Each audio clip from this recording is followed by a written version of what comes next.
সামাজিক প্রতিষ্ঠা, অর্থনৈতিক মুক্তি ও স্বাবলম্বী হওয়ার আশায় পাহাড়ে অনেক নারী গড়ে উঠছেন উদ্যোক্তা হিসেবে। তবে সহজ শর্তে ব্যাংক ঋণ না পাওয়া এবং প্রশিক্ষণের অভাব সহ নানা কারণে বাধাগ্রস্ত হচ্ছেন এমন উদ্যোগ। ক্ষুদ্র কিংবা মাঝারি সব ধরনের উদ্যোক্তাই মুখোমুখি হচ্ছেন নানা প্রতিবন্ধকতার।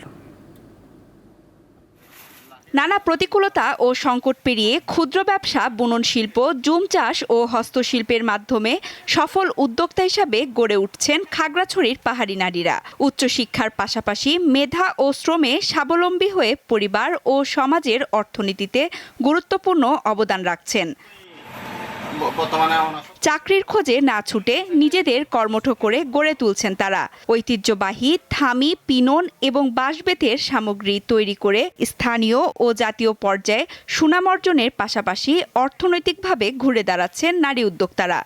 বর্তমানে খাগড়াছড়ি পার্বত্য জেলায় দেখা যায় আপনার উদ্যোক্তাদের সংখ্যা খুব বেশি, কিন্তু হিসাব করলে আপনি দেখবেন অর্ধেকই কিন্তু নারী। আর দেখবেন এখন উদ্যোক্তা হিসেবে যারা পেশায় চলে আসতেছেন তারা অধিকাংশই কিন্তু অনেক শিক্ষিত।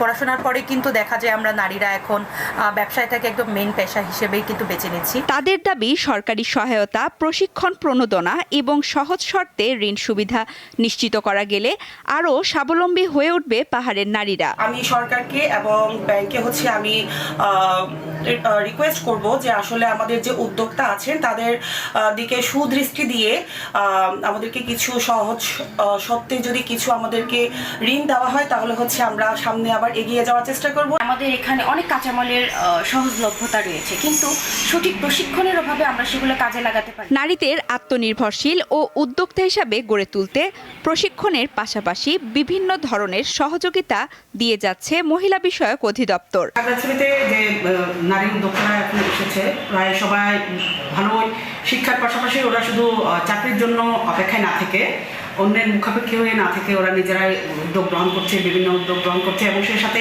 নিজের ভাগ্য উন্নয়নের জন্য তো কাজ করছে এবং পিছিয়ে পড়া যে নারীরা আছে তাদের ভাগ্য উন্নয়নেও কাজ করছে। আর এক্ষেত্রে মহিলা বিষয়ক আমরা যেটা করছি, তাদের উদ্যোগকে সামনে নিয়ে যাওয়ার জন্য আমরা আমাদের মহিলা বিষয়ক অধিদপ্তরের তরফ থেকে যে ধরনের সহযোগিতা প্রয়োজন হয় আমরা সেটা দিচ্ছি। নারী উদ্যোক্তাদের মতে দক্ষতা বাড়াতে প্রশিক্ষণের পাশাপাশি প্রয়োজন নীতিগত সহায়তা। তাহলেই পাহাড়ে গড়ে উঠবে আরও শত শত উদ্যোক্তা। সানজিদা স্নিগ্ধা, দীপ্ত, বার্তা কক্ষ।